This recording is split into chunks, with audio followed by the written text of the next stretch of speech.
Greetings, Kindles. So today we are doing a watercolor resist. You're going to need some smooth cardstock. I'm just using regular printer cardstock. This is not fancy artist paper. Actually, I would not suggest using watercolor paper for this because we're going to be using the crayons. They don't always get down into the texture of the watercolor paper. So I would suggest using either cardstock or a mixed media paper. And as far as crayons, Crayola are the best, which if you've ever used crayons, you probably already know this, but I find that they are really stronger and they stick to the paper better than the cheap brands, so they're definitely worth it.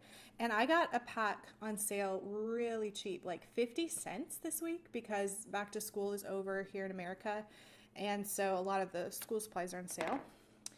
And then as far as watercolors go, I usually use artist watercolors for my main paintings, but for this particular project, I'm actually going to use my Praying, which are like school supply watercolors. Now, normally school watercolors are kind of chalky and very like see-through. You can't get a really good color with them, but this brand is what they taught us to buy when I was taking art education classes.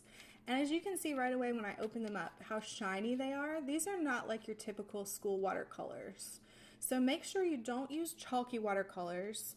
Either get these or get some basic beginner artist watercolors.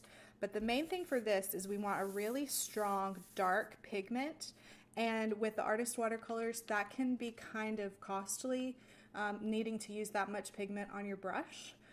So these are a really good cost-effective option. I don't know if you can see how much of the purple I've used. It's really deep. I'm going to need another one soon because the purple and the blue are pretty much my favorite colors out of this set. So yeah, I would definitely recommend. Sometimes they have these even at Walmart, but you can also just pick them up on Amazon. And I've been using this set for a really long time. As you can see, these are like the ones I've used the most and less so the warmer colors. And then you're going to need some brushes, or just one brush really.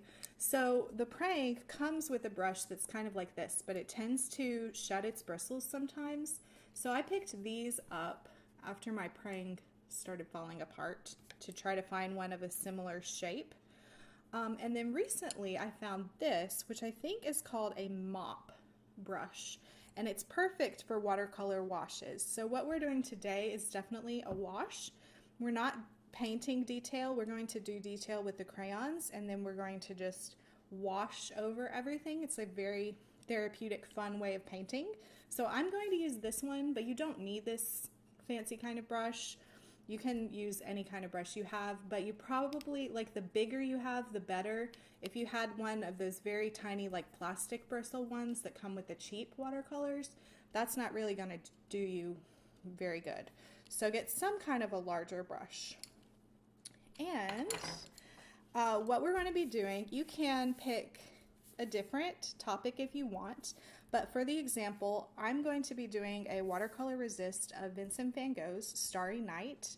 And because this is the constellation badge, the Starry Night badge, I would suggest that either you could do this if you wanted, or if you wanted to simplify, or if you had younger kids, you could just use yellow and just do a simple constellation or make up your own night sky. So I guess we can do two examples. I have two sheets of paper here. So just kind of to show you the technique, I'll do a really simple one first. So you want to press down really hard on your crayon so that you can see what you're doing. So I'm just going to do this to show you kind of how this works. And then I will do a time lapse of Vincent van Gogh's Starry Night, so you can see this is simple and that one will be a little more complicated. So depending on the time you have and the interest you have, you can do one of these. So I'm going to wet my brush. You want a good amount of water, but you don't want more water than paint. And so I'm just going to wet my paint, and then you paint right over the top. And look how magical that is. So this is kind of a palish blue. If you keep kind of working the paint, you can get a darker See, that one's a much darker blue. So depending on and how much you spread it out, you can work different shades. So you can kind of work different blues together. You can throw some purple in there. So there's your very basic how it works. The wax just resists. It makes the paint not stick to the area where you put it. You can even, I like to use lighter colors of wax. Hold on, it's not wanting to focus. Lighter colors of wax. You can also even use white, although it's a little hard to tell where you're drawing with the white. And so yeah, that's the basic technique. Once it has dried, you can wipe these off, or actually that kind of, well, you can wipe off the little, hold on, I have a paper towel here somewhere. You can wipe off the paint droplets that kind of bubble up on top of the wax. So there's kind of an expensive artist supply called masking fluid, but these crayons work really well, especially for how much cheaper they are, and especially if you're doing this with kids. So that's pretty much the basics. You can make up whatever kind of night sky you want. And as you can see, because this is cardstock and it's not made to hold paint, it will bubble up a little bit and you'll need to flatten it. But I find it usually flattens out pretty well. Or you can get a mixed media paper. And it also will bubble depending on how much wetness you put on the paper. And I'll show you how a more complex water resist would work with Vincent van Gogh's Starry Night. So we're going to start out with the moon because that's one of the most obvious elements. So we're going to bear down really hard for the moon and then work our way out with these curved shapes. These would be brush strokes, but we're using the crayon for them. And work our way around. And then next we are going to do the tree. And this is one of the few places I'm going to use a darker color. I'm going to use a nice green here.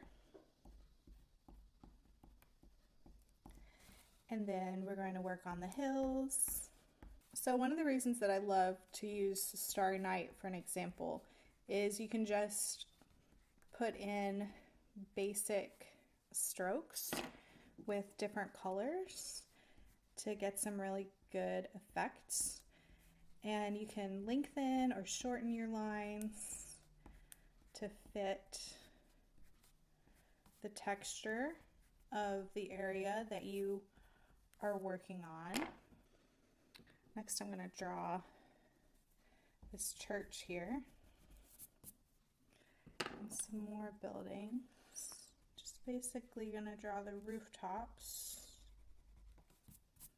And some yellow for what might be a little windows. Okay, and now the fun part. I'm going to use a darker blue first. I'm going to draw these swirls in really short lines. The iconic Starry Night. Don't try to get things exact. If you get close enough to the shape, it's still going to be recognizable. I'm doing the blue first so that I can see it. And then I'm going to come back with white. And I'm going to mix the white both inside and outside of the blue dashes. All the while make sure you press down. Sometimes you can see the white reflecting. It depends on the lighting situation that you have. Give you kind of an idea of what you're doing. And then there's a little bit of yellow in here. So I'm not going to put a lot. It's kind of like the stars, just along the swirl. And then I'm going to put the actual stars. So that'll be similar to the moon. Start with a little area and then work your way out, making the dashes further apart. Some of them can be yellow, some of them can be orange, some of them can be white, but you can just use that as a inspiration. You don't have to make yours look exactly the same. we're just going to fill in the rest of the sky with these little dashes. I'm going to use a fair bit of white, but try to not make them as close together as they are in other areas. And then I'm going to come back in here with the cerulean just to give the sky some movement, some other buildings. But I don't want to get into too much detail there today. So I'm just going to put some more textures, like some lines, just so this area doesn't look completely empty. Could kind of put as much or as little detail as you want for these. And remember that everywhere you leave white, you're going to be filling with a darker color, probably a blue or a purple in this case. And we're ready to get painting. So I move my crayons out of the way here. And I'm going to try to put some really deep blues. And I'm going to put, even though Van Gogh didn't really use purple, I'm going to put purple in my night sky. So let's see. You can just pool some water in the colors. I might even mix these together a little bit. Oh, it's so satisfying. It's the best part. So I'm not going to paint all the way the edge. You totally could do that. I'm just going to paint near the edge and let it have rough brush strokes on the edges. I'm just mixing purple and blue together to get the effect that I want.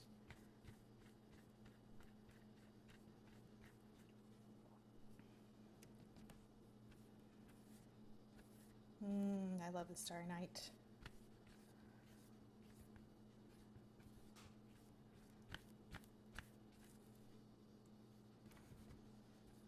Kind of putting more purple on the left, but just use the colors as they speak to you. You don't have to copy me or Van Gogh. See how it pools here between the strokes? It's really nice.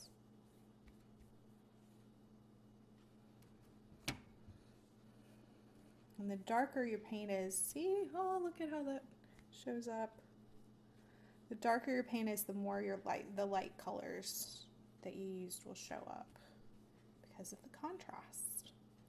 And I should have signed my name in crayon. That would have been pretty cool. But there we have it. So I could go a little bit darker if I wanted to beef up the contrast even more.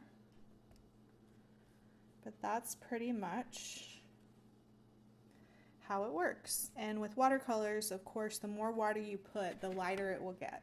So you can always put more paint, but you can't take it off. So you can start with kind of a lighter wash, and then as your paint gets more wet, you can go back and add a little bit more darkness. I'm just working in layers here.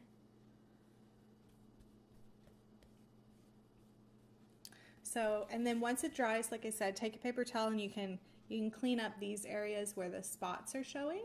But I just think this is a really fun project. I'm looking forward to seeing your starry nights or your night skies, your constellations, or whatever you choose to paint.